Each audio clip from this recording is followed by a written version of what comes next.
Hello বন্ধুরা, welcome back to my channel Subhashree official. তো কেমন আছো তোমরা সবাই? আজ চলে এসেছি মিনি কিচেনের একটা ছোট্ট লং ভিডিও নিয়ে। শীতকালে স্পেশাল তো আমি আমার মিনি কিচেনে অনেক কিছু রেসিপি বানিয়েছি। এই রেসিপিটা কিন্তু আমার মিনি কিচেনে কোনো দিনই বানানো হয়নি। আজ ভাবলাম যে এই রেসিপিটা একবার ট্রাই করা যায়। শীতকালে তো এই রেসিপিটা পুরো জমে যাবে, তোমরা কি বলো? তাই কিন্তু আজ আমি শীতকালে সকালে বানাচ্ছি চা আর তার সাথে বাদাম বিস্কুট। আর শীতকালের সকালে তো এই কম্বিনেশনটা পুরো জমে যায়। চলো বেশি বকবক না করে রেসিপিটা কিভাবে বানাচ্ছি সেটাই তোমাদেরকে বলি। প্রথমেই তো একটা বাটির মধ্যে আমি নিয়ে নিলাম 2 চামচ আটা আর 1 চামচ চাল। এরপর নিয়ে নিলাম 1 চামচ চিনি আর 1 চিমটি। যেহেতু আমি বাদাম বিস্কুট বানাচ্ছি সেই জন্যই কিন্তু বাদামটাকে আমি খুব ভালোভাবে একটু গুঁড়ি করে নিয়ে এই বিস্কুটের মধ্যে অ্যাড করলাম। আর এরপর 1 চামচ ঘি দিয়ে খুব ভালোভাবে এগুলোকে ময়াম দিয়ে দিতে হবে। এখানে কিন্তু সাদা তেলের ময়ামও দেওয়া যায়, এটা দিলে একটু টেস্টটা বেশি হয় আর খুব সুন্দর একটা স্মেলও আসে। এই জন্যই কিন্তু আমি এখানে ঘিয়ের ময়ামটা ইউজ করলাম। সমস্ত উপকরণগুলোকে একসাথে খুব ভালোভাবে মিশিয়ে নেওয়ার পর হাতে একটু মুঠি হয়ে গেলেই জানবে আমাদের ময়াম দিয়ে পুরো কমপ্লিট। এইবারে আমি জল দিয়ে খুব ভালোভাবে সমস্ত কিছুকে মেখে নিয়েছি। এইদিকে বিস্কুটের ডোটা রেস্টে রেখে ওইদিকে আমি উনুনটা জ্বলিয়ে একটা ছোট্ট থালাও চাপিয়ে দিয়েছি। ওইদিকে থালাটা একটু গরম হোক আর এইদিকে ততক্ষণে আমি বিস্কুটের শেপগুলো দিয়ে দিচ্ছি। আর তোমরা নিজেদের ইচ্ছা মতো শেপ দিয়ে দিতে পারো। আর আমি এই শেপটা কিন্তু ইউটিউব দেখে শিখেছি। এই শেপটা আমার ভালো লাগছে সেই জন্যই কিন্তু আমি এই ধরনের একটা শেপ দিয়ে দিচ্ছি। তবে বিস্কুটের ডো থেকে একটু একটু করে লেচি করে নিয়ে একটু গোল গোল ভাবে পাকিয়ে নিতে হবে। সমস্তগুলোকে কিন্তু এইভাবে আমি গোল গোল করে পাকিয়ে নিচ্ছি। আর তোমরা কিন্তু রেসিপিটা ভালোভাবে ফলো করো, তাহলে কিন্তু বুঝতে পারবে যে আমি কিভাবে বানাচ্ছি। এবারে আমি ওই ডোটা থেকে একটু একটু করে লেচি কেটে নিয়ে একটা বাটির মধ্যে রেখে দিলাম। ভালোভাবে বিস্কুটের শেপগুলো আমি দিতে পারি।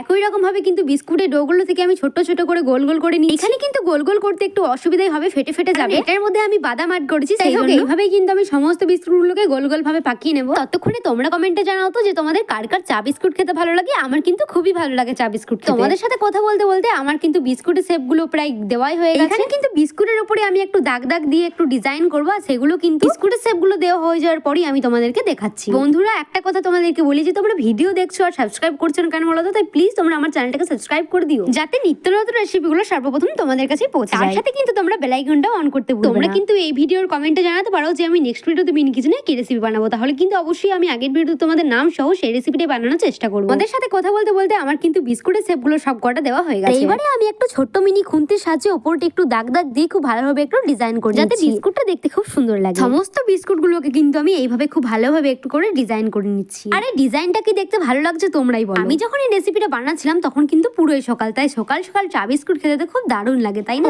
সংক্রান্তির স্পেশাল কিন্তু আমার মিনি কিচেনে অনেক রকম পিঠে রেসিপি আসছে, তার জন্য কিন্তু অবশ্যই তোমরা আমার চ্যানেলটাকে সাবস্ক্রাইব করে রেখো। এইদিকে দেখো তোমাদের সাথে কথা বলতে বলতে আমার কিন্তু বিস্কুটের শেপগুলো পুরোই দেওয়া। এবারে যে আগের থেকে উনুনের মধ্যে যে ঢাকনাটা আমি চাপিয়ে রেখেছিলাম, সেই ঢাকনাটার মধ্যে আমি একটুখানি ঘি মাখিয়ে দিচ্ছি, যাতে তোলায় একটু বিস্কুটটা লেগে না যায়। এরপর এক একটা করে বিস্কুট নিয়ে এসে ঢাকনাটার মধ্যে আমি বিস্কুটগুলোকে দিয়ে দিচ্ছি। বিস্কুটগুলো হওয়ার জন্য কিন্তু আমি একটু ঢাকনাও চাপিয়ে দিচ্ছি, যাতে বিস্কুটগুলো কাঁচা না থাকে, খুব ভালোভাবে বিস্কুটগুলো খাস্তা হয় আর শক্ত হয়। চলো বিস্কুটগুলো দেওয়া কমপ্লিট হয়ে গেছে। এইবারে চলো তোমাদের সাথে দেখা হচ্ছে 20-30 মিনিট পর। আমি মাঝে একবার 10-15 মিনিট পরে ফিরে এলাম, একবার দেখবো জাস্ট বিস্কুটটা কেমন হয়েছে। পর ঢাকাটা খুলেই দেখি যে বিস্কুটটা কিন্তু এখন আমার পুরো পারফেক্টলি হয়ে যায়নি, এখনো কিন্তু প্রায় 10 মিনিট হবে। তারপরে আবার ঢাকা দিয়ে দিলাম বিস্কুটটা 10 মিনিট হওয়ার জন্য। 10 মিনিট পর ফিরে এসে দেখি আমার বিস্কুটটা কিন্তু এইবারে পুরো পারফেক্টলি হয়ে গেছে। আর এইবারেই কিন্তু চামচের সাহায্যে আমি বিস্কুটটাকে নামিয়ে দিচ্ছি। দেখো বিস্কুটের উপরে কত সুন্দর একটা কালার এসেছে, আর বিস্কুটের নিচেও কিন্তু খুব সুন্দর একটা কালার এসেছে। তোমরা কিন্তু বাড়িতে একবার এরকম বিস্কুট বানিয়ে দেখতে পারো, খেতে কিন্তু খুবই সুন্দর হয়। তোমাদেরকে কিন্তু একটা কথা বলতেই ভুলে গেলাম, বিস্কুটটা খোলার পর কিন্তু আমি একটু একটু করে ঘি দিয়ে খুব ভালোভাবে ভেজে নিয়েছিলাম, যাতে বিস্কুটের মধ্যে একটা ঘিয়ের খুব সুন্দর একটা স্মেল আসে। তোমরা কি একটা জিনিস লক্ষ্য করেছো, বিস্কুটের উপরে যে একটা ড্রাই ভাব ছিল, সেই ড্রাই ভাবটাও কিন্তু একদমই নেই ঘিটা দেওয়ার কারণে। এই বিস্কুটটা দেখতে যেমন লাগছে তার থেকেও কিন্তু খেতে খুবই সুন্দর হয়েছিল। এই সময় কিন্তু বিস্কুটটাকে একদম নাড়াচাড়া করে চলবে না, কারণ এই সময়টা একটু নরম আছে। কিছুক্ষণ রেখে দেওয়ার পরেই কিন্তু বিস্কুটটা কত শক্ত হয়ে যাবে আর কত সুন্দর খাস্তা হয়ে যাবে, সেটা কিন্তু কিছুক্ষণ পরেই তোমাদেরকে দেখাবো। আর এখন কিন্তু আমি বিস্কুটগুলোকে নামিয়ে দিচ্ছি। বিস্কুটটা নামিয়ে দেওয়ার পর আমি কিন্তু চাটাও চাপিয়ে দেবো। তার জন্য আগের থেকে আমি উনুনের মধ্যে খুব ভালোভাবে জাল দিয়ে দিয়েছি, যাতে চাটা ফুটতে দেরি না হয়। এই বিস্কুটটা বানাতে অনেকটাই দেরি হয়ে গেছে। এরপর উনুনের মধ্যে একটা বাটি চাপিয়ে তার মধ্যে 1 বাটি দুধ দিয়ে দিলাম, আর দুধটাকে খুব ভালোভাবে একটু নেড়েচেড়ে ফুটিয়ে নিতে হবে। আর তারপরেই দিয়ে দিলাম আমি 2 চামচ চিনি। চিনিটা দেওয়ার পর খুব ভালোভাবে একটা চামচ দিয়ে আমি নেড়েচেড়ে দিলাম। আর এরপরেই দিয়ে দিলাম আমি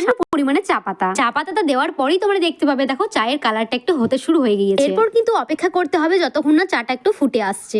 এরকম একটা সুন্দর কালার চলে আসবে, তখনই কিন্তু আমি চাটাকে নামিয়ে দেবো। আর চাটাকে নামিয়ে দেওয়ার পর একটা ছাঁকনির সাহায্যে আমি চাটাকে ছেঁকেও নেবো। আর এইবারে কিন্তু আমি সার্ভ করে দিছি চায়ের সাথে বিস্কুট। চা বিস্কুট খেতে দুটোই কিন্তু দারুণ হয়েছিল। বন্ধুরা তোমাদের এই চা বিস্কুটের ভিডিওটা কেমন লাগলো অবশ্যই কিন্তু একটা কমেন্ট করে জানাবে। আর ভালো লাগলে অবশ্যই কিন্তু লাইক শেয়ার কমেন্টে সাবস্ক্রাইব করতে ভুলবেন না। কিন্তু দেখা হচ্ছে আবার অন্য কোনো ভিডিওতে। আজকের মতো এখানে ভিডিওটা শেষ করছি। Bye bye.